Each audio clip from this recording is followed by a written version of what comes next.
First of all, my name is Wessim. I'm happy to meet you, Angel. How should I call? Angel's fine. Angel. So so nice to meet you. I saw you on the last Michael podcast that you did, and Yes. and I did a podcast with him as well. Then I went and deep dived a bit into your Instagram and YouTube, and I saw that you were building your own brand, some podcasts, some Coachella like niche that you Yeah. established, I think. And I wanted to talk with you and see where discussion take us. Yeah. I'm always up for just conversation. I guess I'll talk a little bit about myself. So I make content on YouTube. I've been making content since 2015, but I've been changing like different niches over the time. You just start with something. So I actually started doing book reviews, which is random, but that's how I started my YouTube career. So book reviews, then it led to movie reviews. Then I got into kind of like collecting Funko Pops, and I was still going to Coachella every year. So I never thought about making Coachella videos, but I was still making Coachella videos. And then one year, I think it was Coachella 2018, I made like top 10 tips for Coachella. Like I was like, oh, I'll make a tip video. And that video got like 10,000 views. I was like, oh, damn, I got to kind of double down on this and just keep making more content. So 2019, I focused on making a lot of content. And then I had some videos blow up. 2019, they got a lot of views. Although it was more because of the traffic, people are always searching Coachella stuff. And this year, unfortunately, I made a lot more videos leading up to Coachella, but with the current climate, it was canceled, postponed, so I didn't get the traffic that I was expecting. So right now, I also started a podcast in 2019, interviewing people, and also had to like, oh man, I can interview people like in person. So it took me to Zoom, and then that way I could talk to people like you. That's pretty cool, like the way you're doing it too. Actually, me as well. Like my whole podcast concept was actually to go one-on-one and meet people. And I was gonna take a backpack and just start traveling the world, also meet the creatives that I met along the road and here in Berlin, and continue what I wanted to do. But also with this, like Corona came, but I said like, why did I always postpone my YouTube like format? It was always, I need production, I need editing. Then when I saw like so many, like everyone is just blowing up content with letting it go with Zoom and just like natural way. And what I wanted to establish is like an unscripted format, like the Joe Rogan Experience or Opie and Anthony, where you just have fun around one subject. So I decided to do that. I did it now with 3 languages. And in 10 days, I recorded like my 35 podcasts until now. 10 days, 35 podcasts. Yeah. Wow, that's amazing. I've been going strong. You already posted them, or you like posting them gradually? Exactly, yeah. And also like at first I was editing them a bit, and I was editing the audio especially because some of the audio came out wrong on Zoom. So it took me like sometimes 12 hours to upload a 2 hours and a half like podcast or something like that. And since I had 2 languages, it didn't like, I had to focus on 2 things to make. So it was quite a lot. Also to manage that with my freelance work and the content, like actual content that brings me money is more on Medium and like on freelance copywriting. So okay. Yeah, well, you just start trying to make some money too. So that's the hard part. If we could do this full time without worrying about having to like pay bills and stuff, it'll be a lot easier. But that's editing podcast takes a while. Like when I was doing in-person ones, I'll have like 2 camera angles, and then you have to match or do I would have to watch the entire podcast because I'm switching which clip I want to use and matching the audio. Like it's complicated, but it's fun. That's when the clipper comes in handy. So how did you start on YouTube, or how did this whole adventure in 2015 start? So to be honest, my first YouTube upload was in 2007, but I was in I think in middle school, or either like the end of middle school, the beginning of high school. So I was like 14 years old. YouTube was new. Like it was just meme videos and things were randomly like people post there. So I took a video productions class. It wasn't really like film. They didn't teach you like, because my high school offered film where they teach how to use Final Cut Pro, how to make like short films. But I never took that. I took a video productions, which it was more kind of like towards the morning announcements type thing. So they taught you like basic Windows Movie Maker, how to like move clips around, how to move audio around, like the basic stuff. And I uploaded a video about football because one of my assignments was, I'll go record the local football game and make a little highlight for the morning announcements. And I made the video and then I uploaded it to YouTube just for fun. Maybe between 2007 and 2011, I uploaded probably like 10 videos, random stuff. Never thought about being a YouTuber, just for fun. So I always had like a passion for video. And then 2015, I was working where I work for a tile company. So I'm always driving, and I kind of got tired of music. So I started listening to a lot of Audible books. And I was just listening to books all the time. And at work, I would have headphones on, listening to, so in one day I could finish a book, or in a couple of days, you know. Which At kind of first, books, especially? at first it was more fiction. So I actually started with like 50 Shades of Grey trilogy. What was it? What was those? I forgot the one. Veronica Roth. They made them into movies, but they failed. It was like kind of trying to be like the Hunger Games, but what was the name of those books? It was like there was like 5 factions, like Candor and all kind. I don't know. I don't remember the book actually, but the Divergent series. There you go. Okay. Divergent series. Divergent series. Then I got into some books by Brandon Sanderson. There were other like superhero books and stuff like that. So since I was reading a lot of books, my friends like, oh, why don't you make videos? Like, oh, because I told them I kind of want to start making YouTube videos. I see people like their careers are being built on YouTube, and I didn't know how to like what to do, you know. So I was like, I'm reading a lot of books. I'm just gonna start doing book reviews, because that's when I was picking up books to read. I was always watching book reviews to see if like this book would be worth taking a chance on. So I'm like, I could do those book reviews too, since I'm always reading books. So we started doing that, and the production sucked. Like we had an iPhone 4 with no tripod, so we just like the audio and everything came from that. No editing. It was I would edit on iMovie on the phone, so it was barely any editing.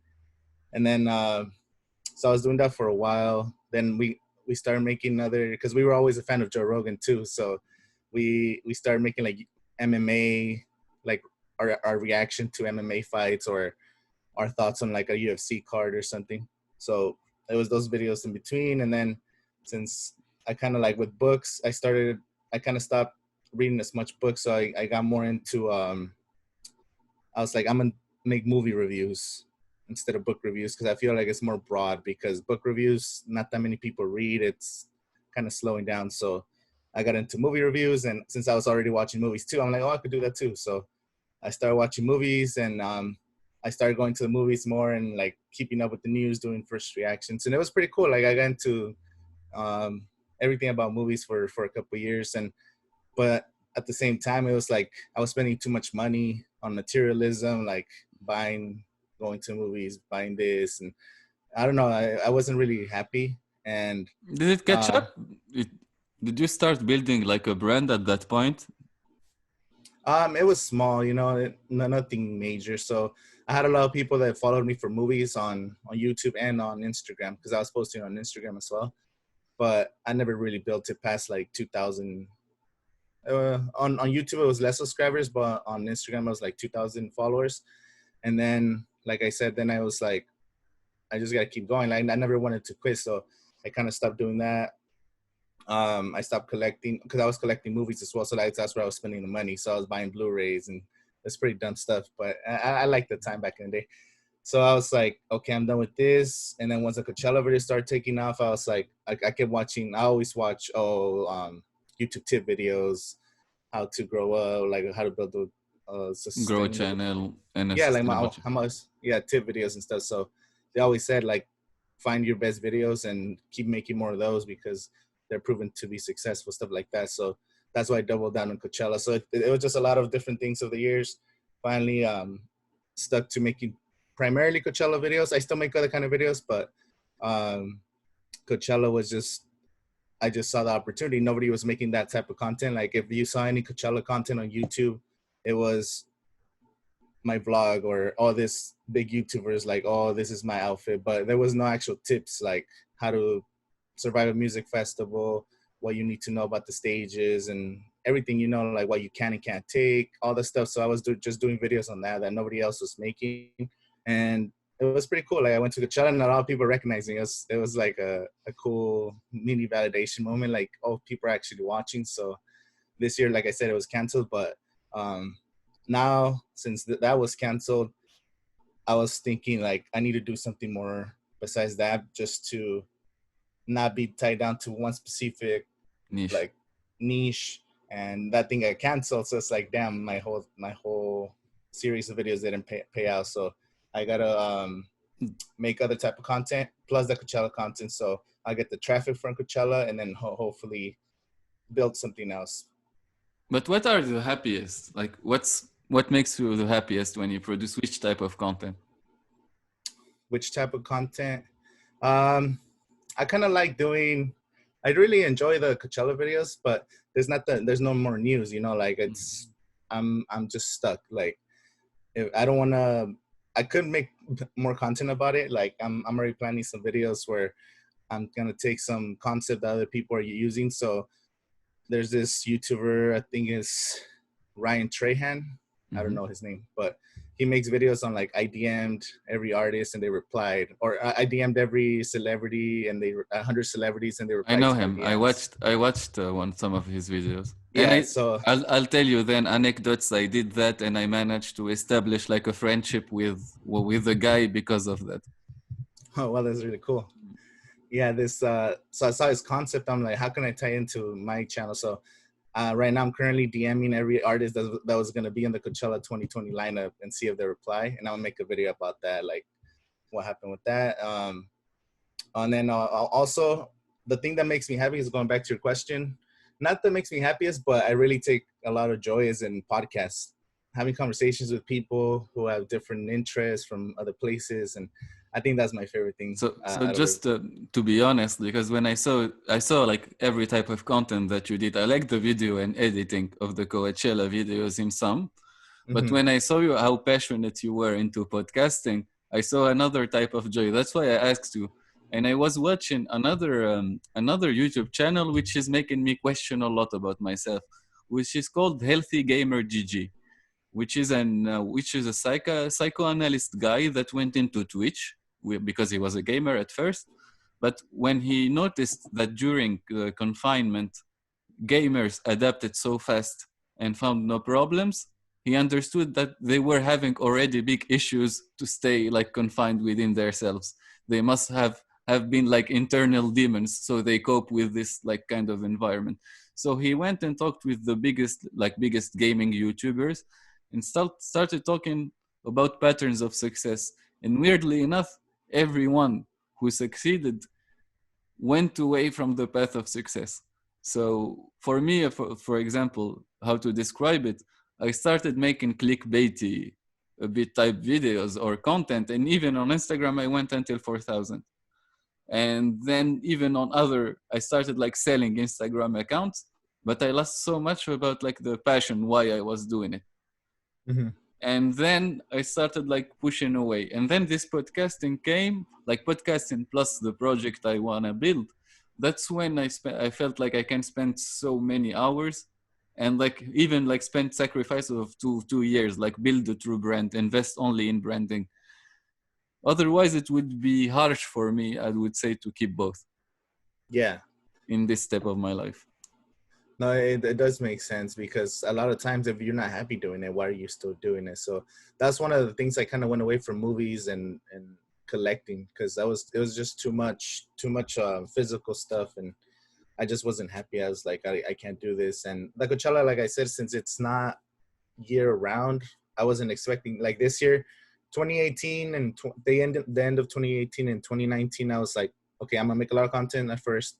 2020, which was this year, I was planning to make Coachella content from January to Coachella's in April, but after April, I was gonna stop. That was my plan. Like, you know, I'm gonna take this wave and then just continue making other type of videos. But so right now, I kind of been kind of stuck seeing what kind of content I have. I have a content schedule on basically just my truths, you know. So I don't talk about a lot about my flaws. That's one thing I don't. I'm kind of like, I I don't love know. it. I did it both in like in videos, in written content, and also on IG. I built all last year was talking about my flows and sharing more like the step how to lead step by through or go away from the dark zone step by step. Mm-hmm. It's amazing. One thing I don't talk about is my business, which is, like I said, a tile construction business. Mhm. It's a family business, but I never really talk about it. I never really make videos about it. And that's one thing I already have scheduled. So I'm going to start talking about like my biggest losses, like some jobs that we lost because there's a lot of issues in some jobs. So I don't want to talk about like, it's just, I don't want to start producing like how-to videos because I know they say like, if you start making those kind of videos, but it's just too much. It's hard to do it in the job site when you're dealing with homeowners to bring a camera and record, and it's just kind of weird. But I will talk about my experience with that business. So I'm gonna be talking about some of the biggest losses, some reviews of like business, like Home Advisor and Yelp, and how that's helped the business. I have things scheduled coming up in the next, Exactly. I probably the think next month. already if you open the door to the other job and you start talking about it, you can even start vlogging and posting another channel of vlogging of you working. So that's the beauty now. Everything you can start documenting if you have a camera and you're vlogging already. But I don't know. I'm not a big myself. I'm not a big fan of. It's not my personality to always have a camera. I do a Yeah. lot of stuff off camera that like I like my privacy a bit as well. Mm-hmm. Yeah, I tried vlogging last year. I did, which was really cool. I was trying something, so I'm always, like I said, I'm always trying. So I did a 30-day vlog challenge, but I didn't post on YouTube. I posted on IGTV. And So I what did. did you do then in those Uh, 30 days? I was literally vlogging my life. Like some days it was just at work. Half of them were at work. Like, oh, today we got to go demo this house, and I was just showing like what we were doing. And then by the end of the day, I'll end up recording like coming home and like playing with the dogs or going out to movies. Like some episodes we went to the movie theater, and I'll be like, okay, we're gonna go watch a movie. Then after the movie, I just gave a little 30-second to end the vlog. Like, oh, this is what I thought about the movie. You know, like I wasn't going out of my way to do something super fun for the vlog. I was literally documenting 30 How did it days. perform? I got really positive feedback actually, but it's so hard because since I was doing it a day behind. So when I started, I should have given myself a little more time Breathing because room. yeah. So I was like one day I would vlog and I was like, oh man, I have to have this video by tomorrow. So I edited for 30 days, 30 videos. Like it was, and then besides that, since I've been doing YouTube since 2015, I've been learning how to edit, how to get better. Final Cut Pro, that's the software I use. So last year I started helping my friend who does wedding videos and special events. So to make a little extra money at the weekend. So I don't want to go into that full time, but I mean, if he needs help every once in a while, like I'm always down. So I started doing editing for people for him and going out and recording stuff. So besides the 30 days that I was doing these vlogs, I was still editing stuff for clients and going to work. So it was really Hectic. hard, to be honest. But I think now, like you, biggest thing that you have a big experience. So in one day you know how to produce at least a sketchy video, and that skill now you can sell it. I think even Mm-hmm. upsell it to businesses. So I'm a big believer that drop shipping it's quite competitive. It's gonna go quite far, but especially with coronavirus, we will turn into service shipping, and I think you could start service ship that. I did the I have like you have your featured videos or star videos, and you do a portfolio and you start selling that because Yeah, many people are gonna ask for it. I think so too. I think once like this is kind of like a step into the future. The future is going to be people working from home, doing a lot of jobs from home, people ordering stuff online, and businesses need to be able to like advertise to people on their phones, on their social media feeds, and it's going to be more videos instead. I know like Gary Vee and everybody's been talking about it for years, but I think this is like a big wake up call. Like business is going to be like, oh man, if we don't advertise online, we're not going to get any clients because people are just not going to Can't be go coming out. in. Yeah. What was the biggest lesson you learned during this confinement? The biggest lesson is we have a lot of free time. Like there's days where, I mean, where we can't go out. There's nothing. It's just like so much free time. But how are we using free time? And a lot of times we waste a lot of time and money too. I was wasting a lot of money. I noticed like I'm saving way more money now. Little things like going out to a restaurant, going out, like I said, I go to the movies, doing these things. Like it adds up over a month if you're doing it 2-3 times a week. And since we can't really go out right now, I've been able to save more money. So it's like, man, I'm wasting that much money. I'm having fun, but is it really worth it long term? Like I'd rather have that money invested or save it for something else, you know? I always like, I always grew up with the mentality is like spend it, I'm not gonna save. I never was like a hustler, so to say. It was only like during when I went and lived like abroad in Berlin and studied, and the German system and every bill like you need to send a letter. Is they're still living in the middle age, like everything needs to be posted with a letter. So you get like fined every time you don't pay, so it adds up. So you discover financial troubles, especially when you're on your own. That's when I started to realize like if I shift investing from clubbing and that time, I invest most like a part of my money that goes into drinking or smoking or going out or whatever. I diverted into learning Facebook ads, and I was doing a master, but like as I said, video production, the like software development. How much could I scale my money? And how much could I do within 2 years? I started Mm-hmm. that, and within only 1 year, it picked up. It made me like consider quitting my job. I was working in a blockchain gaming company, and I quit it so I could just only with writing. Writing was enough, and I had also, as you, this idea that I want to diversify my portfolio of money, so I'm safe. And now we arrive to an era where you can't escape, like businesses can't escape that, and they're gonna find a big discrepancy because most of the talented people within that field are actually aged within 12, I would say, to 16, 17, and businesses will not hire them. So they're gonna turn into our era, and our era will be highly priced because most of us have like careers of experience, like years of experience. That's why I'm advising my friends that have like now an experience as you. Like I saw you, like you had hit and you made branding and you have experience in YouTube. You could just like start to put it as a website, as a landing page, and with videos, and try to target. You never like lose if you target with 100 like, or $150 to see for small to middle businesses who's interested, and maybe you could scale it up. That's why I meant by that, because I think businesses will be in big need of this type of content. Mm-hmm. Yeah, that's very true. I think that's a good idea. I never really considered doing that like full time, but like you said, this quarantine made me think about that. And then like you bringing it up, it does make sense. I think I definitely got to start looking at that because you don't want to have all your eggs in one basket, since that's what a lot of people had, and their one job went away. Now they're just stuck at home. They're not making any money from that.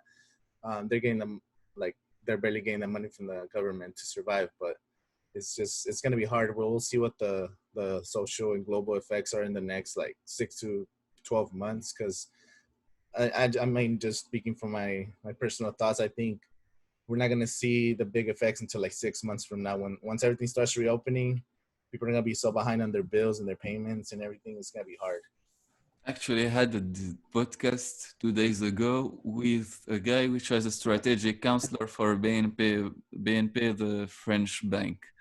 And from what he told me, like we are already so much behind everyone. Like we're already in a critical situation, and even the crisis of financial crisis of the 20s is not comparable. So we never so like I think the modern world never saw a financial crisis that is coming like this. Mm-hmm. So You're it's like totally right. never been seen before. Mm. So what do you do besides that? What are your passions in MMA? Did you watch those last few cards this week? I didn't see the ones this week because yesterday I was with some family. I saw the one from last week. I didn't see those. I have passion. I mean, like I said, I'm more passionate about like making content. I do watch like football. Soccer. I keep up with soccer during big events. Mostly root for the Mexican national team. Ah, I don't yeah. really. As a Mexican, you should, man. Yeah, that's what it is. I'm not like, I like Real Madrid and this local team, but it's not like I'm not super passionate about it. Like I just root from afar. Um, and then football, like basketball and football, I do like those sports, but right now there's no sports, nothing, so it's nothing. Nothing to Actually, look at. I'm back to some hooping, at least in parks. I'm a big fan of basketball as well. So I think last year I started like this. I called it like a Kobe. So every time, that's why I started to make YouTube videos, because as a DM thing, as I told you, I like to make challenges with myself. I called it a Kobe challenge last year before he passed away, and I shot like 1,000 every day. I Oh went my in the god, morning and I went for 1,000 a day. It was actually really fun. how was it? Do you start making a lot more by You the make end of the make challenge? a lot more. You're confident, but it's more mental, because it's hard to be there mentally every time to the 1,000, and it's tiring. It develops a lot of your stamina. If you shoot 1,000, you're not gonna be tired to pull up every time in normal Yeah. game. How was it? Like, were you super tired every time, or Yeah. like did When you I your body start getting used to the mini shots? So I didn't. I was really doing a lot of sports, and I was running a lot and doing also gym at that point. So I didn't feel that much tired. It's mostly my shoulders. And the end, it was your shoulders burns out. Lactic acid start building up, and it's hard to throw with them. Yeah, I bet. I tried. I was gonna do something similar for a YouTube video challenge. So I was part of the 30-day vlogging challenges because I was trying to do 30-day challenges. I did a 30-day vegan challenge, a 30-day, and I wanted to do a 30-day shoot 100 threes challenge. Nice. So just shoot 100 threes for 30 days. How many did I make the first day, and then how many did I make the last day? So I never quite finished that one, to be honest. I only did maybe like 14 days, but I don't remember. I really don't remember why I stopped. But that was one of the ones I wanted to do. I think all this passion of challenges, or why it got me into this YouTube, was I think this concept of challenges was from Yes Theory. Mm-hmm. You know them? Yeah. And it was this idea that you can change the world really and make a good impact with challenge videos. And I want to export that now through the world, like do this kind of stuff, The what? like Yes Theory. Yeah. So But challenges that gets you out of your comfort zone and that provides value to people. yeah, that's I think we're all fascinated. Like every time you see somebody make a YouTube video, it's just like, oh, challenge, oh, I did this, and then you're trying to see, did they make it? Did they fail? Like it's a curiosity thing too. And like you said, if you get out of your comfort zone, when I was doing I did a 30-day vegan challenge. I've never really eaten vegan before, and it was cool. Like I felt a lot like healthier. It was a pretty, and then also finding ways to cook different food because you can't eat the regular food. You know, it was challenging. And then when I did the 30-day vlog challenge, I had to like commit myself to editing every day, and I did notice I got a lot faster just with the rhythm of editing. It was pretty cool. And then what else did I do? I don't remember the other challenge I did, to be honest. I make a lot of videos. Sometimes I forget. Me, I did some challenge. I did Goggins challenges. So when I discovered Goggins from Rogan, I think my life started to drift away. And basically, I did the 4 miles every 4 hours for 48 hours. And I did the 1,000 push-up a day and 1,000 pull-up a day. Oh my god! That was, yeah, last year I documented it also on Instagram. That was on Instagram Live. You never posted those on YouTube? No, actually, at that point, exactly, I did so many content that I never posted on YouTube. Wow, that you should. Because Do you because when still have those? I think part of them, the push-up one, I have it, and the 4 miles, it's part on TikTok, part on Instagram, and part on my phone. So I have the screen captures and things like that. I can, but if I'm gonna do it, I'll do it again. It's more fun to do it again. I Yeah. didn't do the challenges to be documented to start with, and that's why Instagram was a place for me where if I could inspire or add value to one people, I'm gonna continue doing it. So I didn't care. I started at first, not to lie, I was caring a lot about metrics and what happens and reach and conversion and how much we sponsoring will it bring. But then few it just became, how can I build even 100 people that just listen to me every day and that have fun with me? And going now through that route, even in YouTube, it's actually getting me like where I want to be much faster than if I use like number wise. Okay, I could get thousands if I did some sponsoring, but it would never bring me like people that watch every day and share my content and go and message me. Yeah, it's like there's value to having a core fan base. So for me too, like there's videos, my videos get like the ones that don't have so much clickbaity, or some of these podcasts don't get as many views as my other videos. Like when I make a Coachella video, it'll get like 1,000 views or more. And if I make something that's not Coachella related, it'll get maybe like 100 views. Or but it's like I get it because they're subscribed for that reason. But I still kind of like making these other type videos, and even if it's 40 people watching, 20 people watching, I think it's worth it as long as you're But bringing value. I've seen a lot of, so I follow a lot of channels, and most of the channels now are dividing their content. So why not go that route? Establish like your podcast in one channel and just leave that channel. At least you monetize it maximum and you just try like converting. So you earn money from one channel and you build brand with the other. I have a separate channel where I post clips from the podcast, but I've been thinking about doing that, just posting the full podcast and clips on that channel. But I don't know. I really haven't. It's because I don't know if I have enough reach. That's one of the reasons I really don't know. Like I feel I have more reach on these podcasts if I post them on my main channel, just because some of them might watch it.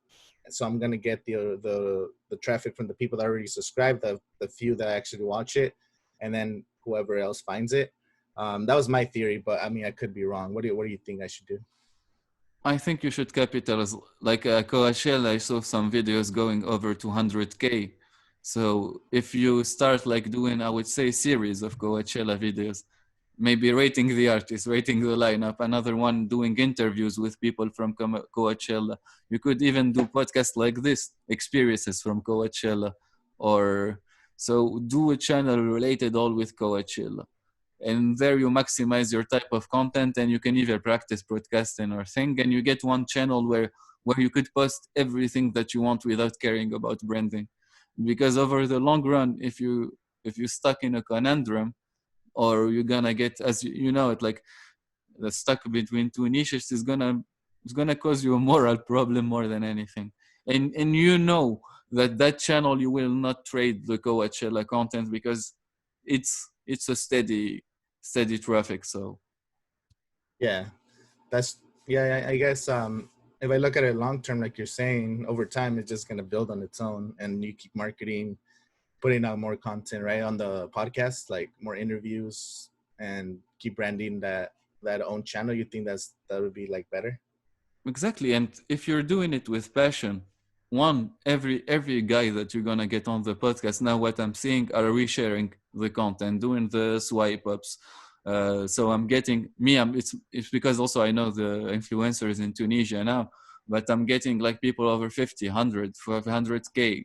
So if you're nice enough and like it's a win-win situation, and you don't aim for the artist that's going to Coachella, but the middle one or the one that fills the stages, you could get a conversation like this. So you could get content. Wow, yeah. Well, yeah. I think I'm just gonna do it moving forward. Just post in a separate channel, and like you said, Bill, have one channel establish one thing, and then do another one. Because the Um. best content strategy would be always to be you. Mhm. You can't fail at being you. Yeah.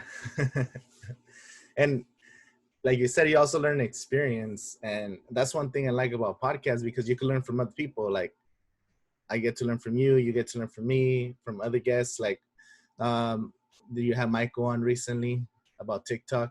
Yeah. How do you Michael's do? How are you doing on TikTok?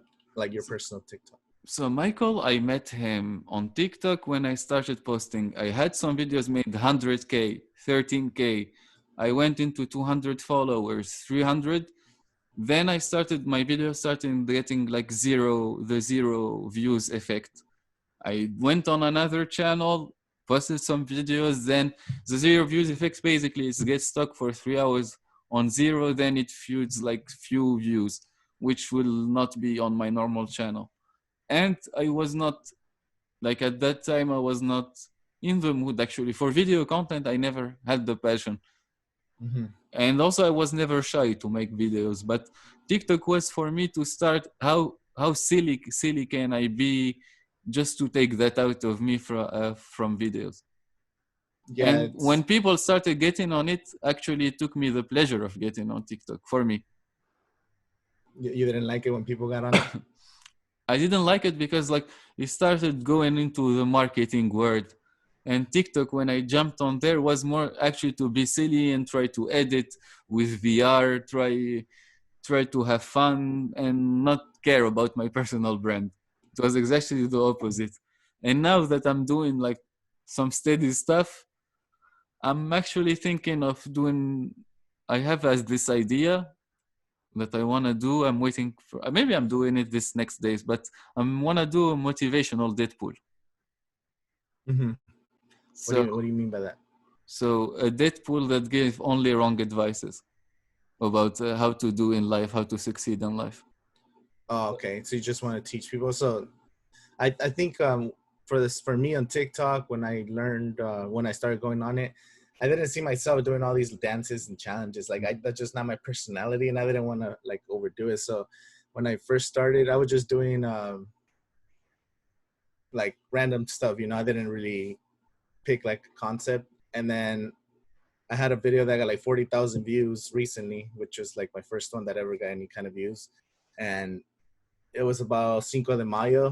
Mm-hmm. It's a celebration. So a lot of people here in the United States, they celebrate it, but they don't actually celebrate it in Mexico. It's kind of weird. Like only like in a certain state. So here in America, everybody like it's an opportunity to go drink. So I made like a TikTok making fun of it. And then that one got like 40,000. It was pretty cool. Actually, Michael is really great at what he makes on TikTok, but Yeah. I saw his algorithm first video. Then I went and talked with him. Then I followed him on Instagram, wrote a few comments. Then we started following each other. Then found each other in each other's stories. And I was actually planning on making content with him. Then when this podcast came, I called him directly. I was Yeah. seeing that he was doing podcasting specially, so I told him I want to have a talk also with you. Yeah. I saw his TikTok and I went to his Instagram and I saw that he was doing podcasts too. So I was like, oh, let's see if he wants to come on my podcast. And yeah, we had a pretty cool conversation. We talked about just like different ways people are growing on TikTok. And I like his content format. He just facts or like quick things, like the way he like does the beginnings is pretty cool. I think TikTok did him really well because he exposes, as you said, really fast, really clear, and general facts that hits the floor. But I was talking with him about his strategy actually on my podcast, and basically everything that he did recently was more testing. He was doing that for consulting because when he started on TikTok, Michael was doing a lot of, including of personal branding. He was sharing about himself.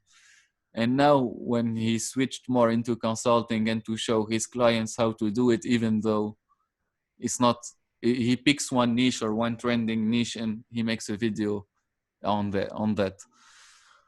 So I'm interested to see actually the next steps of Michael. Michael, I think, will be a predominant figure in a few years because he Yeah, has the right mentality. no, he's definitely growing pretty good. And like he's saying, he said he's been doing it for way longer before TikTok, making different kinds of content. Yeah. And one thing he said when I talked to him, which was really interesting, he talked about that TikTok's not the last platform, but you could learn what the next platform is going to be by jumping on TikTok. So even if you don't grow on TikTok or you don't find that it's fun, even though it's super addicting, um, the next platform, if you learn how to do the things on TikTok and Instagram and YouTube, whatever the next platform is, if you jump on that one early, you're gonna have an advantage because you already know how to create a lot of content. So Exactly. Let's put it this way. It doesn't matter which platform you're producing content on, but it's like you need to learn video editing, you need to learn storytelling, you need to learn how to act, and you need to learn collaboration, lighting, and things like that. So when you master these skills, you will not fail. Like you're seeing gamers or YouTubers, they switch from one type or one niche to the other, and they succeed. what do you recommend for storytelling? I feel like that I'm lacking in storytelling, or I'm not super articulate on that. Do you have any books or anything I you would I recommend? I had an experience which was really fun. So I was pretty bad also at storytelling, and my co-founder of my platform told me I have one idea, and don't find it weird. I told him what? He told me I play a lot of D&D,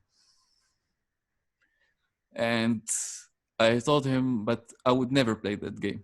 It's for nerds, geeks, and I don't find the beauty out of it. He told me, let's do it this way. Next week we go have a beer, and I'll put you in a concept scenario, and we start playing. And I started reading, like playing with him. I understood the part like how to incarnate or to sell a story.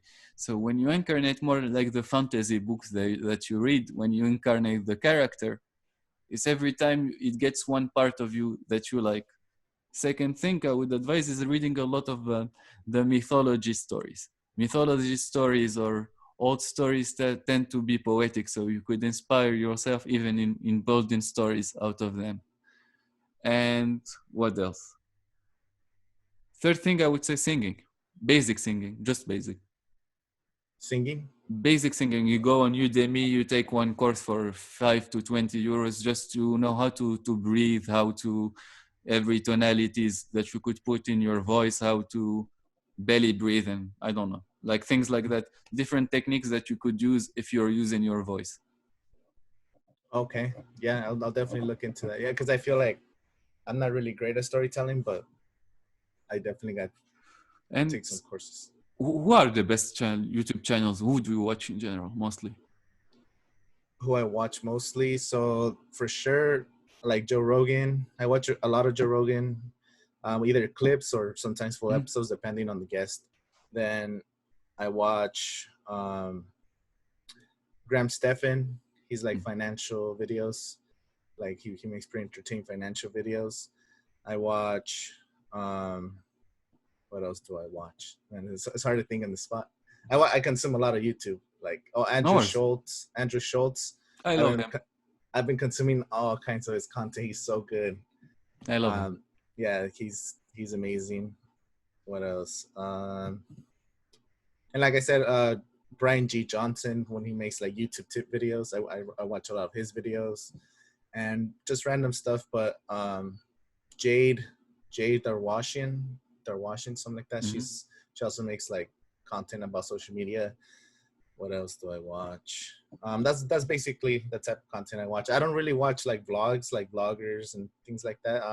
I watch some Peter McKinnon, some Casey Neistat, but not I too love him. much. I Just like Peter McKinnon. once in a while. Yeah. So Peter McKinnon gives some cool tips on how to edit or to sell, but why you need, I think, to search in other niches. I would say when it comes to storytelling, the best ones are in general the vloggers. They put their life as content. And one of the best now on the market at it, I would say on YouTube, are offline TV.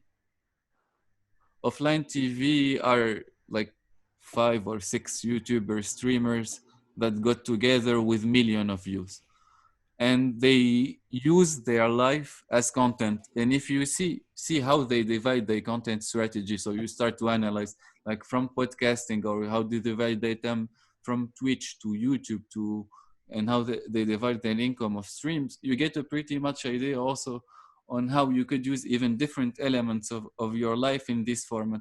Maybe not use the same entertaining or anime or whatever childish, but add your touch. Maybe add the like Joe Rogan face on it, or something funny that you find, a Mexican pun or whatever. Mhm. So I think plays a big part in natural storytelling. Okay, yeah, I'll definitely be consuming more. I don't like I said, it all the ones I watch is kind of more informational type content, so I don't watch that many like vloggers and stuff. So maybe I should watch them to take some pointers.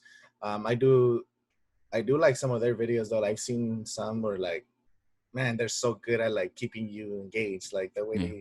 they switch the angles, or they tease some stuff for the future. Like it's this, they're really great at doing that. Like these vloggers, they're editing. Whoever edits their videos is amazing. Man, their editors, you're totally right. They deserve, like, mostly, sometimes they get to a percentage of the cuts. They are not even paid by videos. Some editors are paid by percentage. Oh, they're paid by percentage. I didn't even know There that. is there is a couple of them, yeah, when you're that good. So, or they Wow. negotiate, or what they do now is more like, let's make it like this. We're in an era where beauty, skill, and things like that doesn't matter. You could sell your story from being from zero and going to the one, of learning how to knit or to make a tie in one day, and that's already a YouTube video. But what's harder is networking.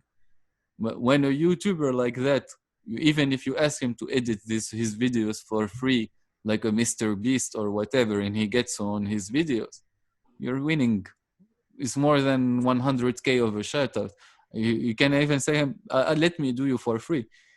I think even in my position right now in life, if I get a guy like that to answer after like doing all my work and studies, I would throw everything in my life and go do it for free. Not joke. Yeah. For what you learn, because either they are 19 or 20, they have a really deep understanding of what the intention or what the consumer want. Mm-hmm. And No, that I'm they're sure, masters. exactly, I'm sure, man, there is like a one of offline TV I told you of the channel. She was telling to this psychiatrist, it's not the type of content, it's not me, it's not what I want to do in life, but I got stuck in a loop. I understand business wise how much can I make money, so it's hard for them to take sometimes a day off, because it's like you hitting one time that video, but he hits it every day 7 times. Mm-hmm. He can make 30-40K a day, so he can't stop. Yeah, it's you kind of put yourself in that situation. It's your business, you know. You those YouTube channels. Like, have you ever noticed those YouTube channels that post like 4 or 5 times a day? Like they're just posting three See? or four videos every day, and then like they're more what do you call them? Kind of like Watch Mojos or Screen Rant. Like these other types of videos, they post like 3-4 videos a day. They're like, oh, 7 times Rick and Morty almost got canceled, or like 7 times South Park shocked the world, kind of type videos like this, like more article based videos. They post like 3 or 4 a day. Like they're just constantly just posting content. I don't like, it's a strategy, but will it work over 20 years, or will the guy behind it have the faith to always wake up and do that? If he does, good work for him. But personally, like, even when now I'm going on Medium, if I write an article like that and sending to a publication, a good publication, a renowned, they will laugh at me. They will tell me it's clickbaity, what are you doing? Mm-hmm. So it's also a matter of where you want to position yourself. If you want to just making clickbaity videos, you can even open a channel. You know it. You put an intro, an outro, a music that is the same. You go to 3-4 channels of meme pages or repost videos on YouTube. You take small features and you have your video. Yeah, So you could but even there's no automate it. It's not. There is no fun in it. yeah, there's no passion behind it, because I was also looking at the rapper 6ix9ine. You I you hate know him. him. I know him. I know. So I didn't really know about him. Like I known about him, but I was like, who the hell? Like, how did he come up? You know, like so I watched this mini like 20-minute YouTube video telling his whole story of how he started. So I was like Actually, curious. I don't know how he started up. Can you make me a small resume Yeah. or? So the video I was watching. So he started in I think 2013. He wasn't being a rapper. He just started on social media on Instagram, and he was always trying to get clickbaity stuff. So he would start wearing like shirts that had STD, like a giant STD Mhm. or HIV, and then in the back it'll say like 69 or whatever, just to catch attention. So he'll post those things on Instagram, and like I guess people who knew him in New York, he'll be walking around wearing like an STD, HIV, pussy or whatever. It Mhm. was just catching attention. So then he started, I guess, selling drugs or something, and then somebody told him to start rapping because he was getting so much attention on social media. But at 2013, I mean, Instagram was still young, so he was getting maybe like a thousand views, 1,000 likes, or whatever. Um, Someone told him to start rapping. He started rapping, but I guess he was really bad at it. I don't think he's good right now, but I mean, people. He started. Then this like local gang saw him. They're like, oh, this guy has like star potential. So this local gang got him in and helped him to get better at rapping, and they kind of created a group. And once he started with the rap group, they helped him like get like, so some of his music videos started coming out with guns and a bunch of gang members now. And then he started getting tattoos. So he wasn't really tattooed up. He was just a regular guy. He got into tattoos, and then he started blowing up more because all his videos was really like, everything he did was about like getting the most clicks. He was always trying to like get the most clicks, the most hype.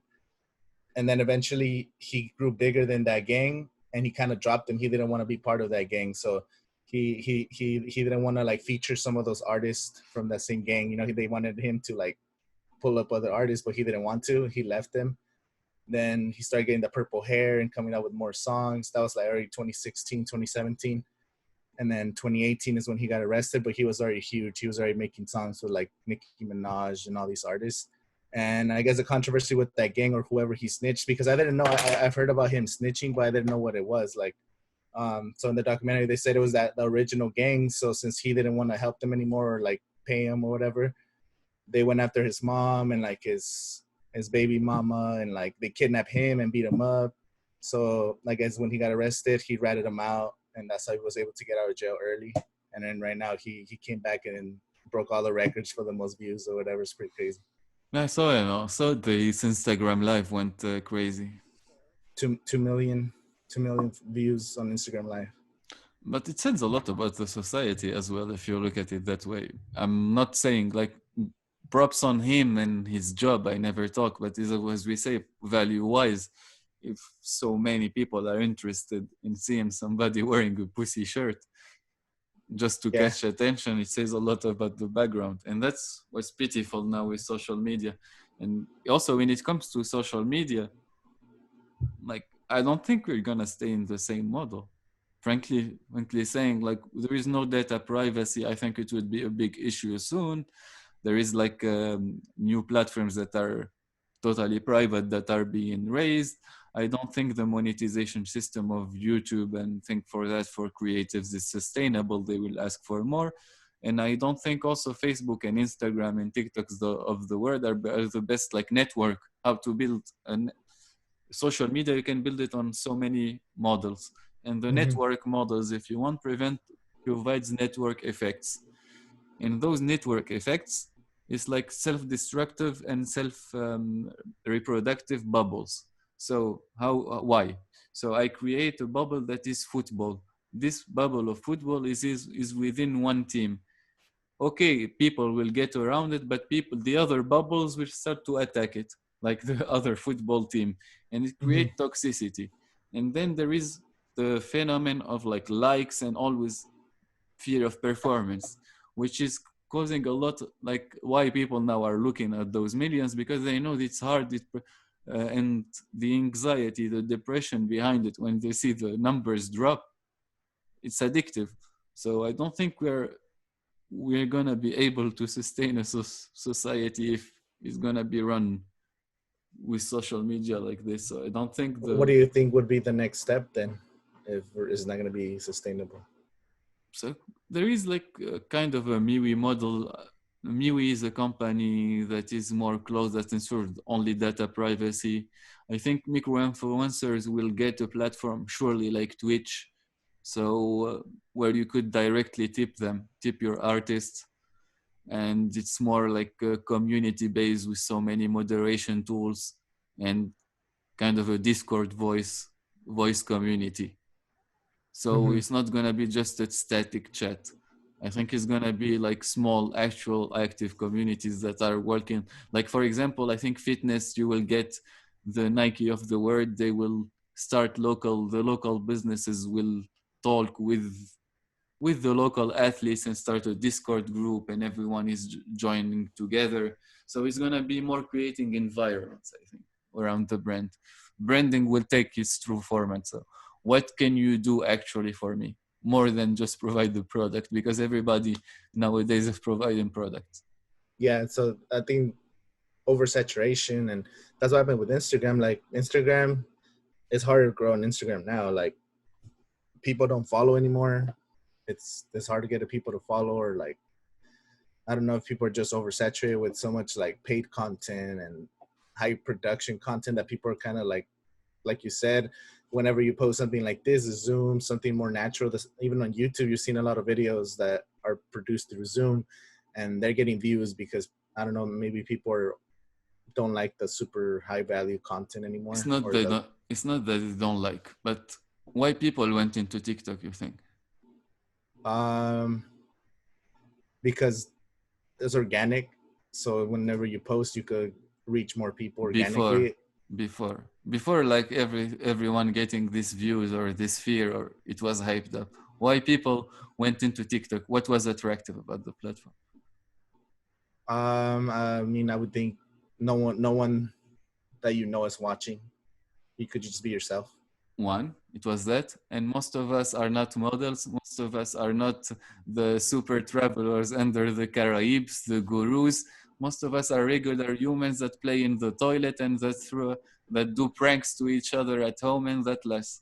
So people were in need of natural content, and they saw the influencers starting to burn. Most of the influencer was like, you saw that uh, it was a wave of rappers like not Drake, what was called? Who started it actually? Talk about mental health issues, and he went big.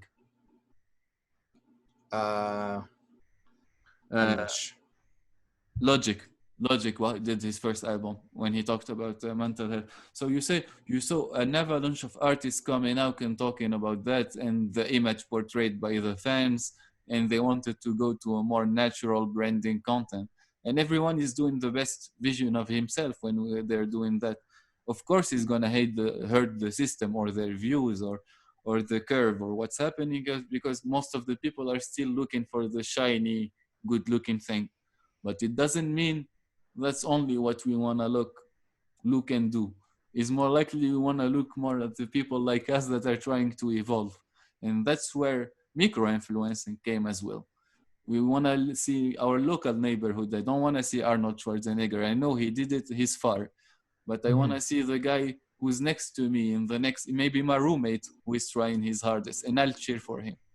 So I think that's why also the TikToks and those kind of content now emerge. Okay, yeah, that makes perfect sense. You yeah, once somebody is just makes it to a certain level, there's no you can't root you we as humans want to root for the underdog. We always want that guy to succeed that's doing it, but once he's already successful, it's like I don't know if I should root for him, or you don't want to root for him as hard as you would somebody else that's still trying. Exactly. Because he's in a position where he's actually now in a position to help you, or Yeah. Or you see yourself as that guy, like, oh, he's doing it, maybe I could do it too. But exactly. it's yeah, being relatable to that kind of thing. What was the hardest experience or the hardest thing that you dealt with through social media? Um, just I think mental like burning out. Like when I was making those book reviews or movie reviews and collecting movies, I don't know if it was I was just not happy. I don't know if it was like burnout on just consuming so much content and then putting in work. So it was kind of like playing or getting in my own head. So for example, I know we have to be patient, keep producing content, but like I would go to movies, watch a movie for 2 hours, come home, write a review, edit, record it, edit, post it. So like 4, 5, 6 hour process, and then I'll get like 20 views, and it's like, man, is this even worth it? You know, it was like getting through that mental barrier. Like, I'm making all this effort to put out a video and it gets 15 views. It's like, man, that kind of sucks. That was like my hardest thing. But over the years, I kind of learned, like, it doesn't matter. You just produce the content, post it, and then move on to the next project and move on to the next project. So I had to learn the hard way, but I did go through some rough times back in the day. It's super nice, actually. Me, I would say when it came to social media was actually the people that were the closest to me. Because everyone, like I was doing fine, doing in my own bubble, happy life outside. And when I started going out my own way and starting to, like, I want to reach what are the beyond the human, or I started getting interested like Joe Rogan, like I want to meet the brightest minds, I want to build something that big, I want to also change that media focal within like North Africa, like Joe Rogan. There is no one who does it, and like I have the balls to do it, so I started doing that. Exactly. So it's that idea that pushed me through. And when I started doing that, people are starting, why are you talking about your flaws? And my family, why are you talking that you are smoking? Why are you talking about your tattoos? Why are you talking about depression, anxiety? That's not what people want to look in. But few by few, people actually, like, they start, oh, I felt that. Oh, you're not alone. Or people start to come after a year. They don't tell you, but after a year, man, that's something like that keeps me really proud. I was watching. I followed you for a year, and I took got away from my toxic relationship, started doing sport, and I tried doing the thousands push-up challenges, and I did it. And then I started getting into coaching, and through coaching, that I realized, like, you start getting more and more, also like positive feedback. And that's why I told you, when you launch yourself within something that you love, you'll never fail. When I was doing clickbaity stuff, I was just fearful about the numbers. I didn't care about what I was presenting to others. Mm-hmm. No, like you're going back to being talking about your flaws. Is relatable things. Like I might just present myself as a certain way, but I don't want to talk about my deep insecurities. And that's how, like you're saying, Instagram is literally that. It's everybody's best self. No one's posting anything. You go on TikTok, it's more natural. Like you said, not the quality is not amazing because he's just recording with your phone, doing quick edits and talking about those subjects. Although some people might say why you're talking about this, but you're gonna reach 3 people that feel the same way, and they're gonna be like, "Wow, this person feels just like I feel," or I don't know. It's just I think there is something to it talking about your flaws like that. It's more than there is something. It's like, even if you want to, you told the word Gary Vee, triple down on your flaws. Okay, you know how to do stuff. You know how to do editing videos. So you know even how to make your flaws look funny or sarcastic, or to emphasize them in a cinematic way. So that's how you should think about it. Your flaws, you're there not to expose them just to expose them, but you're there, I would say, on YouTube. You put them, like, I put it there. So in 3 months, when I post the evolution video, I know I'm not at the same point. And when people will see that evolution, that's when they relate. I don't think also only exposing your flaws is exposing your flaws will reinforce the relationship that you get with your, I think, current following, and more or less. But I think when you start growing up in, like, having a skill, presenting a magnificently edited video about something that you got, that when it blows up. Mm-hmm. Wow, that's true. Um, I definitely got to do more of that. Just on my personal side. I don't like to talk about. Like I said, I have. Why you think so? Sorry to be personal, but if when you feel that you need to tell me stop, tell me stop. But I always, like, I'm like this. Sorry. No, Why it's okay. That's perfect. why you feel like you can't expose, like, talk about your personal self or expose it? What's stopping? I always thought that it wasn't, that I just needed to bring more factual, more value that way. But I always feel like whenever I hear somebody talk about their personal life, it's, you just connect more. And I think that's one thing I'm missing. Like I never really talk about my failures. So I don't know, maybe like 2 weeks ago, I started coming out with like a new content strategy. So I was like, you know what? I'm just going to talk about the failures I've had in business. And I don't want to like fake fake anything. It's gonna be straight up what's happened to me. So from my experience, why I failed, why I suck at this, and how I was able to learn from this, and kind of just hopefully help somebody else. I don't know. I feel like I need to bring more value to people that way than just showing facts, or I don't know. I don't know how to describe it.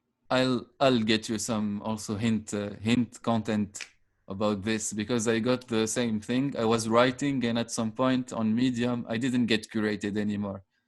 Why? Because even when you produce sometimes your best article, when it comes to writing and writing for big like publications, you need to narrow, like you need to present a personal experience. Like, so you don't need to present how to videos, but you need how I made it or how my startup made it. So you could inspire yourself that way from like you could do case studies. If, for example, if I talk about failure in businesses and I want to make it a team, I can analyze why my favorite product, one of my favorite products failed, or why a startup failed. And that's also how you create kind of a generic also videos, but within your niche. Mm-hmm. So if you're specializing into like a lot of your failures you're gonna talk about are not failures about life only, are about business. I would like also try on the side to make in the between why McDonald's, I would say not McDonald's, but why Coca-Cola or whatever, one of the failed this particular branding. And these are people are interested in, because you're gonna do some research or you know something, and it's also within a big public. And then Oh, you could see balance between that's fact, here is fact, but I'm also like exposing my own failure if you're interested. oh, okay. You show knowledge on one hand to credit the other videos. Yeah, that's a good tip, because you could reach people could relate it more. So, because sometimes if it's just about yourself, it's like, okay, you're just talking about yourself. But if you talk about yourself, but you compare it to also somebody else, like you said, a big company or a big personality that's failed, that'd be super cool. That's a really good tip. You see, I'm not on YouTube and I'm giving already YouTube tips. I suck. I already should have done it for myself.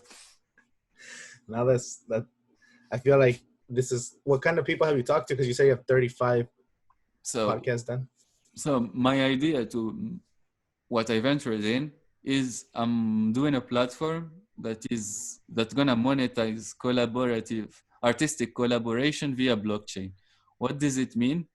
Artists all over the world are gonna be able to upload one pieces of digital content, either to be sold in an auction, or you can sell it at a really low price for other artists to collaborate on. When you buy this music and it's like copyrighted all over the world, everything, because like blockchain allows that, it's like a smart contract. When it's copyrighted, like if two artists work, the two artists get paid. If then, for example, I have one track that is on keys, then I'll add a violin, then I'll add a singer from Zimbabwe and a saxophonist from Mexico. Everybody get paid as the music goes on, as it gets sold. Mm-hmm. So if a company buys it to use it as a music sound, everybody gets paid. But then if a guy makes a soul music and release it, or a remix and release it, he earns with it and everybody earns it with it. So the idea would be to create a global economy and fair economy. It's only cultural wise. I studied that. I worked on it for the last 2.5 years. And I came to the conclusion that I need a community. I can't do this without having a community of artists or knowing what's going around the world. And I was always interested by Joe Rogan and things. So I went and specialized more or less in now within this kind of podcast, or the people I'm researching are content creators, entertainers, musicians, dancers, entrepreneurs, athletes, people that made it. And one thing that I like to put an extra, like my extra, like thing that I love is like citizens of the world, people that want to connect, that consider everyone are the same. Mm-hmm. So I don't want to discuss on my podcast over either political or racy. So when I suppose everyone comes, it's just like just peace and love. Let's talk about Yeah. solution and collaborate. It's a collaborative system. So why I'm doing this podcast is to connect with people, get, as you said, I learned from every one of them, and I'm getting involved in other projects because of the discussions.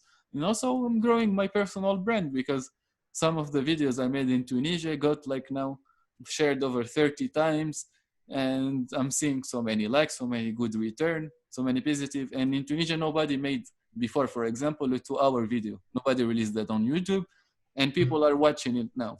So even though we are in a trend that you need to make 9 to 10 minute video, I'm going, as you said, like against the algorithm. But who cares? But long form content has its own place too. So Exactly, yeah. and like you're saying, if you're getting that traffic from different people, and I think over time you're building your personal brand.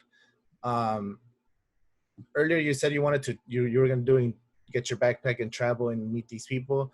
Once the restrictions kind of start coming out, are you is that what you're planning to doing like the rest of the Exactly. year? Exactly. So I'm gonna, when I'll explain the plan. The plan now, I'm gonna get papers to go to Canada, establish Mm-hmm. myself there, because I thought about the US, but basically the US is hard now with the paper wise to go just work there.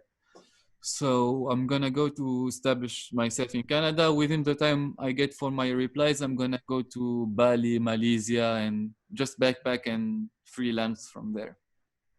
Oh, Shoot okay, content, network, and backpack and freelance. I have friends over there, so just that's enjoy. cool. And also, I didn't went to my homeland for a couple of years, so I have a lot of content that I wanna do there as well. Where are you from originally? I'm from Tunisia, and my mother is half Lebanese, half Palestinian. Oh, that's cool. I So never I never met somebody from Tunisia. it's the first time you get them on a podcast. Yeah. It's amazing No, internet, man. Sorry. no, I love the internet. You get to meet people from all over the world, different perspectives, and you're in Berlin right now. You said? Yeah, I live in Berlin for the past 5 years. I did a master's degree in management of creative industries, and before that, I studied German. Learned in Düsseldorf, got my certificate, then came here, partied a bit, enjoyed myself. How, Then, sorry, you go on. how's life in Germany like over the last 5 years? How is it? Would you recommend somebody move there? How was your experience? Berlin. Berlin, Mm-hmm. I would recommend it for everyone in life. It's something, Gotham City. If it was a city, it would be this, but for cultural reasons. So everything that is taboo actually in Berlin is not. It's quite unfazed, and it's a city filled with cultural with like cultural industries. So you'll find them still the musicians, the bohemians, the guitarists. So everyone is collaborating. Everybody has no money, and you have a lot of like bedroom DJs and people that coming from the US trying to make it. People from Canada, people from Mexico. So it's all over the world. All the culture are mixed, but it's like hell because I don't know, if you go to clubs here, there is images that even in fetish clubs in other countries, they would be ashamed. They would say, please stop. I saw some things that are totally wrong. Sorry, I'm going to a lot. So Germany, if we look at it as a country, is quite hard as a culture. So there is some barriers. You need to respect their tradition. They love working, hard workers. They love punctuality. They are quite shy as persons. So there is some aspects where socializing is for its place. So you don't talk to people in train or over the road. Is mostly when you go to take a beer that you're gonna board them or talk with them. Mm-hmm. Strangers or immigrants over the last years also is getting pretty sketchy, and you see like racism or neo-Nazis coming, a few, but also coming back because there is a discrepancy. So one thing with Germany is they accepted a lot of immigrants all over the world, but they had no pre-existing experience. So a lot of the things that were going on were pretty new to them. So Oh, there okay. is So part of new the country culture. Yeah. that was also like put some barriers. So there is that, but everything otherwise is, you understand why they are this good at what they do in life. It's like almost German quality everywhere. In Yeah. work, in study, everything is follows a pattern. That's cool. But it's I've not always wanted chill to at all. visit. It's not like I use LA and state. No, it's not chill. It's Berlin. It's cold. It's 9 months of you live in a dark, in the dark or gray. The sun disappears at 16 hours, 16 hour in the winter. Most of the clubs are big, dark, old factories, like something like that. It's dirty inside, and it's just like escaping. I told you, when you walk inside the city, it's like Gotham City in the winter. So weird. Man, that sounds like I definitely want to check it out one day. Oh man, I think music wise also, I never had that much fun than clubbing here. I think people told me that Chicago has, or Boston also have like quite a good scene and to go and dance there, but they come here and everybody is amazed by the music scene here. I And gotta get you. Have you ever been to yeah, Coachella or ever Coachella never, but festivals, yeah. ever considered going to Coachella in the future? Yeah, but I'm not mostly my problem is I'm a big fan of music, but you know the Nazis of music, what they call the guys like that. I'm a bit like that, so I don't like on commercial music that much. For example, Mm. when I was young, I liked metal, I liked rock more. When I came here, I didn't like electronic music that much, but like techno took its place, and I understood the root of it. Then they started to show me like the underground culture, and I understood I liked some sounds, but I don't like. I don't. No, it's not. It's pretentious if I put it like this. There is some simple music that I love. Like if you listen to Britney music and it's catchy, or Backstreet Five, or how it's arranged, there is some beauty to it. But there is some music nowadays that can be reproduced by anybody, and I don't like to hear it. And I think Coachella, my only problem, became too much of a commercial place, of a headliner. So Yeah, it's maybe super it mainstream lost, now. exactly. Maybe I think maybe Coachella, like all the old generation, would tell it less lost his identity. So instead of me nowadays spending that amount of money on Coachella, I prefer to go to 2,000 person festival, or 3,000, because I know I will get to know everybody on the festival. I will get to know the musician, and sometimes the headliners are just the same, or you get to listen to your best artist actually playing the music that he loves. That's true. No, there is something to it. Yeah, Coachella. The last 6 7 years, it became super mainstream. Not just with the artists, but with social media influencers and celebrities.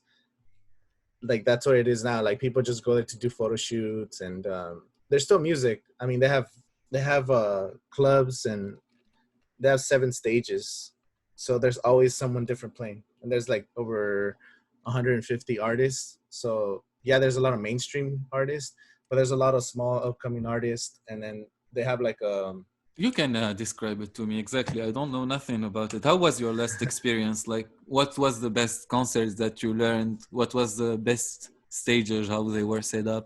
so they have 7 stages. They have the main Coachella. It's called the Coachella stage, is the main one. That's where all the headliners perform. But then they have one called next to it. They have it. It's called the outdoor theater. That one is usually sub headliners. Some big names usually perform there. Travis Scott has performed there. We've had Hans Zimmer actually performed there. Oh, I The love him. producer. Yeah, he played like a lot of his classics. It was pretty amazing. Then we have two small stages that are more for like small indie artists. Like really small artists play there. So they have guys Friday, Saturday, and Sunday, maybe like 10 artists per stage and stuff. So it's pretty cool because you get to discover new music. Then they have the second biggest stage now is called the Sahara Tent. And that one back in the day used to be EDM. It was all EDM, like all day, no matter what. It was all EDM. So if you didn't know anybody, you just go to Sahara stage and just party. Then you could move around to another stage. But over the last, I think, 3 years, they started implementing hip hop into it and moving EDM to other parts. So I guess Coachella didn't want people, because people were staying there for 12 hours. Like the festival opens, people just go to the With Sahara Eden. stage, EDM all day. And Coachella, I guess, I don't know if it had to be with safety, having people just in one space, and they started spreading out the artists. So if you want to watch some EDM artists, you have to walk around. So you can't just stay at one stage the whole time, which kind of makes sense. They want you to like explore the festival and spend more money, maybe. They have that, and then they have a club called the Yuma, which it's more like it's literally you walk in and it's there's no sun, it has air conditioning, and it's completely dark, and it's just like club DJs, and people stay there all day. Like it might not even be big names, people stay there all day just partying in the club, and they don't even go check out the main artist. So what I like about Coachella is that it's so diverse, people from all over the world, and there's always something to do. So for someone like you, that you, if you don't like the mainstream people, there's people that you might enjoy. Then they also have like an outdoor mini club where like they're spraying people with water. So you're just partying and then you're getting like washed with like water. It's pretty cool too. Actually, the best festivals where I went, I think, this last year were the Psytrance somehow festivals. And why I liked the concept, because basically they were all nature-based concerts where you find like most of them are vegetarian, vegans, and things like that. So you get amazing food, cooked food. Secondly, it's not that big, or there is some big ones like Boom. The colors, you get amazing like setups, and finally they're starting to include like within these scenes you get like for example the dubstep scene, you get a techno scene, you get a psytrance scene, you get a hardstyle scene. So all those like extreme or kind of music have their places, and this mishmash up of different styles makes the experience, I would say, a bit special.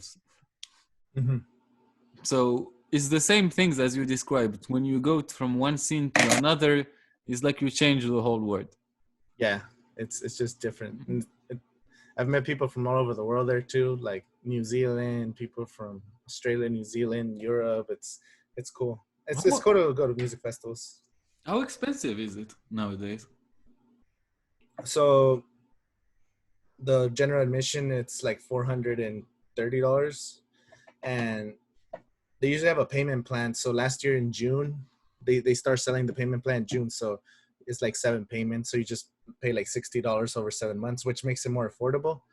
Or you could just buy the. But the thing about the June is you don't know who the artists are going to be, because the lineup doesn't get dropped into January. So if you really just want to go to the festival, you buy it in June, and I always buy it in June.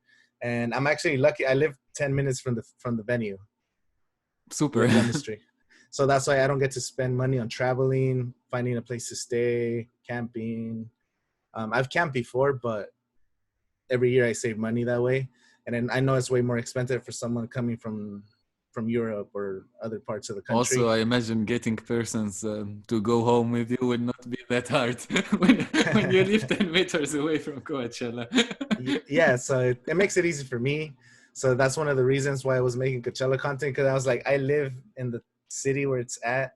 No one's making content, like giving tutorials, insight. So I decided to just be that person making the content. So that's one of the reasons, because I live here in the city. So It's um, perfect. Yeah.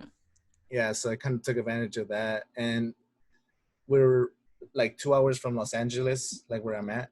It's a small desert. It's called like Coachella Valley, but it has Palm Springs. I don't know if you've heard of Palm Springs. Yeah. There's a lot of like mainstream. So Palm Springs is like 20 minutes from here. It's like a lot of people just come party there. And then we have a lot of retired community here, a lot of old people, a lot of people with money here, because there's a lot of golf courses, and the weather right now is like 110 um, Fahrenheit. I don't know how much it is Celsius, It's around but 40 something, I think. yeah, it's super hot. But the rest of the year, the cold as it gets, it's like you don't even have you could just wear a small little sweater in the winter, and there's always sun. Yeah, So I know. When it rains in LA, it's already a big event, man. yes, it doesn't rain here either. It rains And here less than it rains in LA, because we're in the desert. So people come here to retire, and there's like people that have homes here in the valleys, like the Kardashians have a home here. Steven Spielberg, all kinds of celebrities. Just like You have a lot of athletes and celebrities around you. yeah, a lot of people come here. So Coachella, like there is no setup now No, over the site. it's a polo fields. So in the winter they play polo Okay. with the horses and stuff. So right now it's empty. It's they have a restaurant that you could actually go and eat there, and they have a small little like club, I guess, but it's not really a club. It's just like a bar with like like small little local bands play there, and then like people go drink. But besides that, like it's pretty much empty just for the whole year for the polo and then the Coachella. So they make their money through those festivals. So No, I thought if there was some installment, you could make a video at least. How is your confinement actually? I heard like they prolonged even the confinement in LA, like more couple of months. yeah, they're talking about doing it till July. But here locally, since we're not LA County, we're 2 hours away. So we have another county called Riverside County. They haven't said they've already like we're opening in different phases here in California. So phase 1 was lockdown.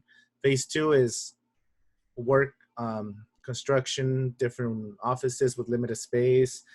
And phase 3, which is going to be coming up soon, they don't know yet, like the exact date. Some people are saying May 15, but they're talking about the end of May. It's going to be salons, barbershops, the rest of the workspaces, massage parlors, things that are you touching people, facial grooming and stuff. That's going to be phase 3. And then phase 4, which they don't think is going to happen, which is going to be concerts, festivals. No, concerts. This summer is over.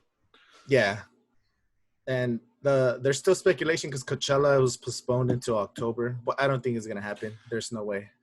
I saw like the German government told everything is gonna be back, like sport even now, like football and soccer. They came back, the league came back, but only thing that is not gonna be allowed are concerts and big resemblance. So it's just like forget about it. For the rest of the year, or how long? At least all the summer. And how long can they sustain? That's the question, those places. Exactly. It's going to be hard for artists too. A lot of artists make their money touring because people don't buy CDs. People don't buy CDs anymore. People don't buy, there's no records. So either streams, and the streams, they get a very little amount of money because of the labels and stuff.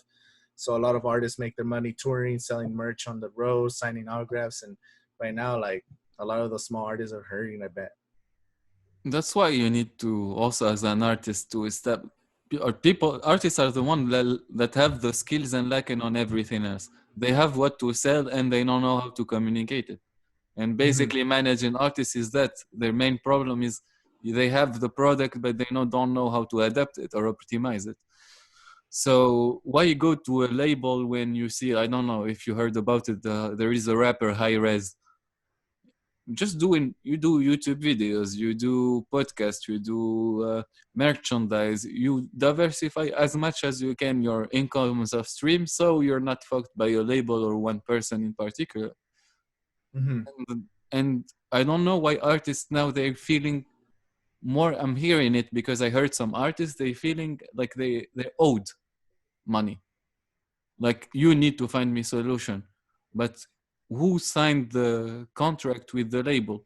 Who left all the managerial part or the decision of your career to someone else?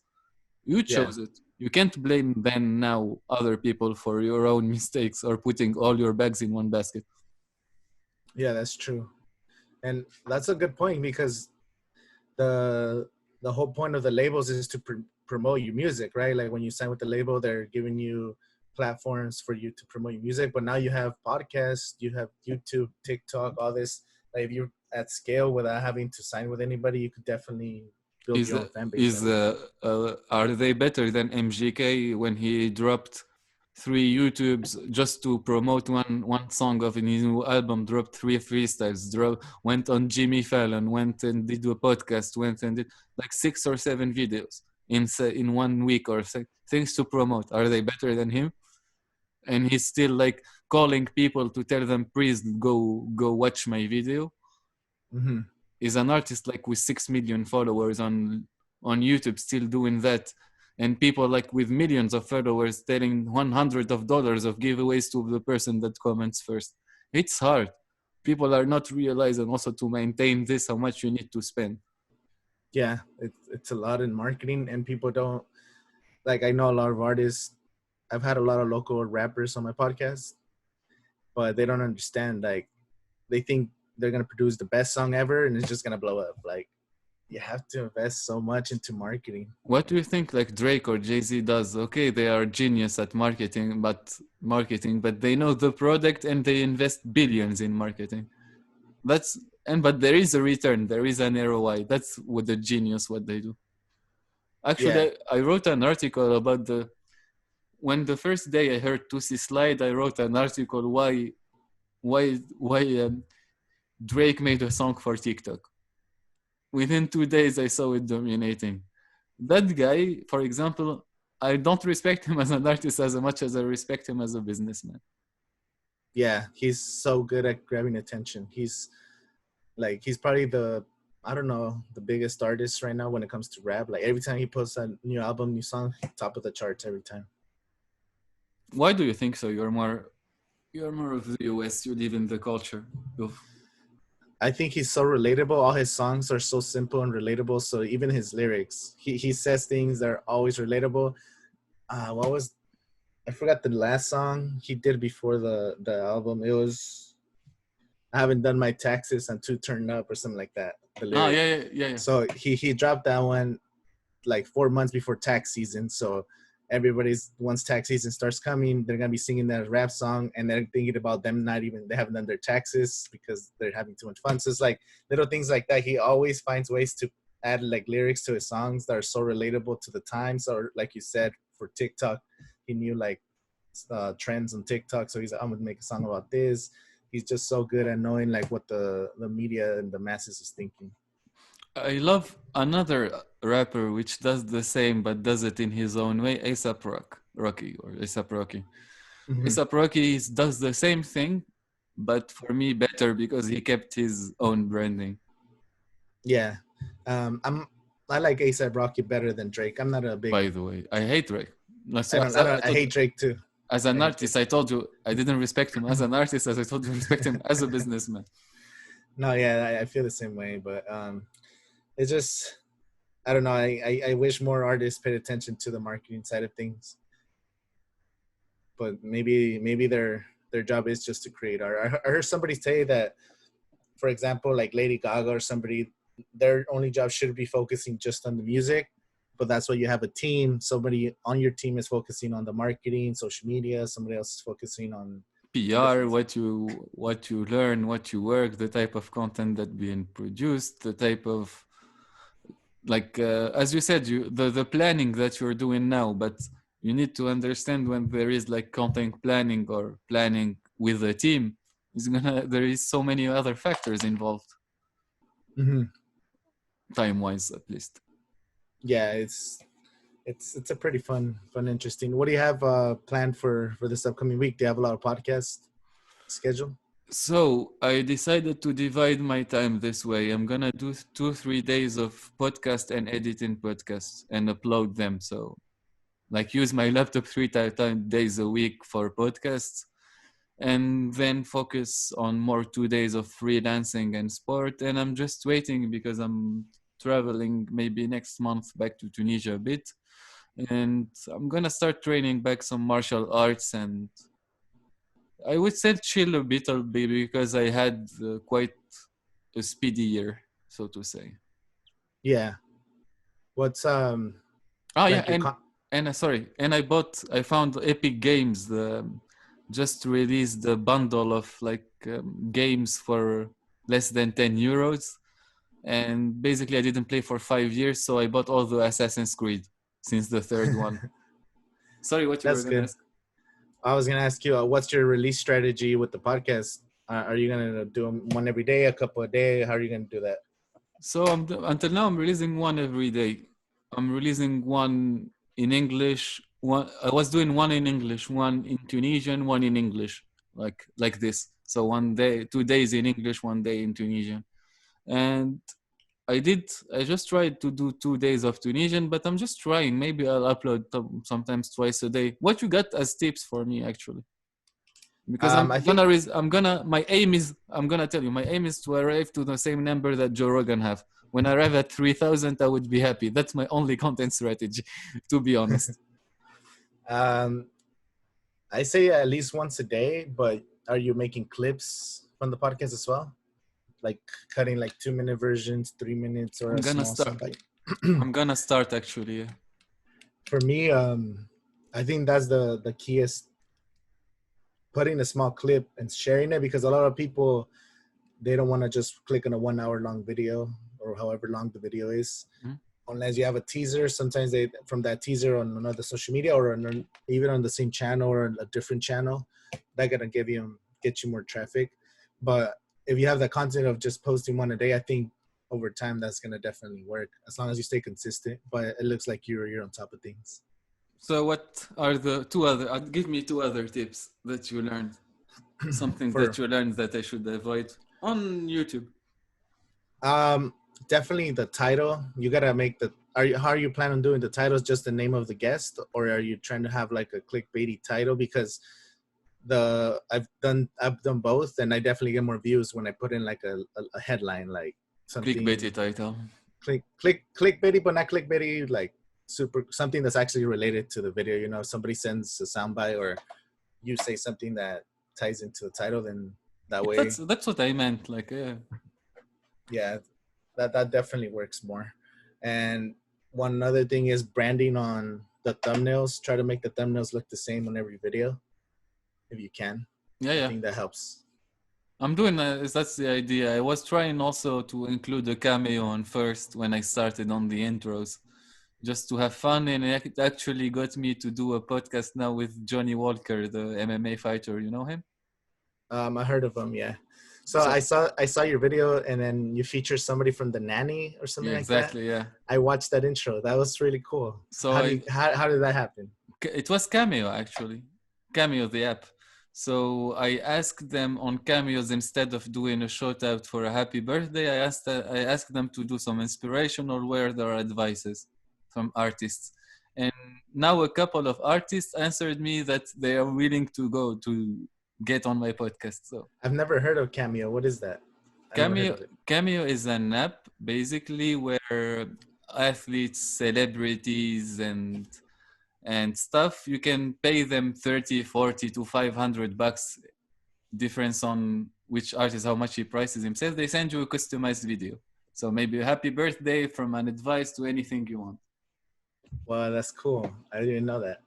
So I used it just first to advise them for the content creation part, and secondly now was I wanted to ask them to get on my podcast to And establish a some of relation. them have said yes. Two have said yes, and now even the bigger ones that told me like, we're gonna keep a touch, or we're gonna keep an eye on you.